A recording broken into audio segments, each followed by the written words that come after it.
ओम नमो भगवते वासुदेवाय। ओम नमो नारायण। जय बजरंगबली। एक बार की बात है, एक जजमान मेरे पास आए और बोले, पंडित जी मुझे साप्ताहिक भागवत कथा सुनना है। मैं बोला कि ठीक है, सुना दूंगा। मैं गया उनके गांव में और मैं कथा कहने लगा। जब मैं कथा कह रहा था सभी जजमान से मैं पूछ रहा था बीच बीच में कि मेरा कथा आप लोगों को समझ में आ रहा है। सभी जजमान बड़ा आनंद चित्त से कहते थे, हाँ महाराज जी, आपका कथा मुझे समझ में आ रहा है। मैं भी बहुत प्रसन्न था कि मेरे द्वारा जो कथा कहा जा रहा है मेरे जजमान उसको समझ रहे हैं। 7 दिन तक मैंने उस गांव में कथा कहा।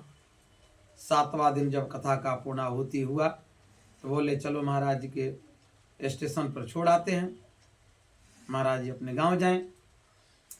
मेरे मन में एक लालसा हुआ कि एक बार फिर मैं पूछूं कि जजमान, मैंने आप लोगों को कथा सुना, आप लोगों को पूर्ण रूप से समझ में आ गया ना? मैंने वहां पे भी स्टेशन पे भी पूछा जजमान से कि मैं जो आपको कथा सुनाया आप लोगों को पूर्ण रूप से समझ में आया? तब तक उसमें एक जजमान बोले कि महाराज जी, एक बात मेरे समझ में नहीं आया।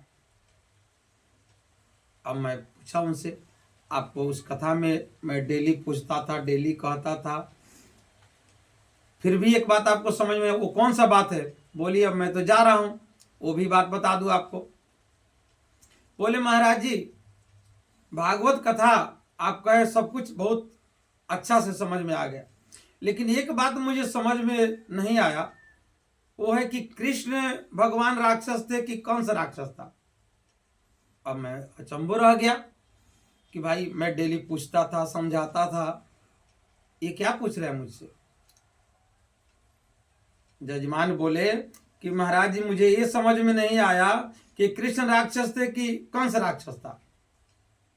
मैंने बोला कि जजमान, न कृष्ण राक्षस थे न कंस राक्षस था, मैं राक्षस था जो 7 दिन अपना समय बर्बाद करके जा रहा हूं। सीताराम। ओम नमो नारायण।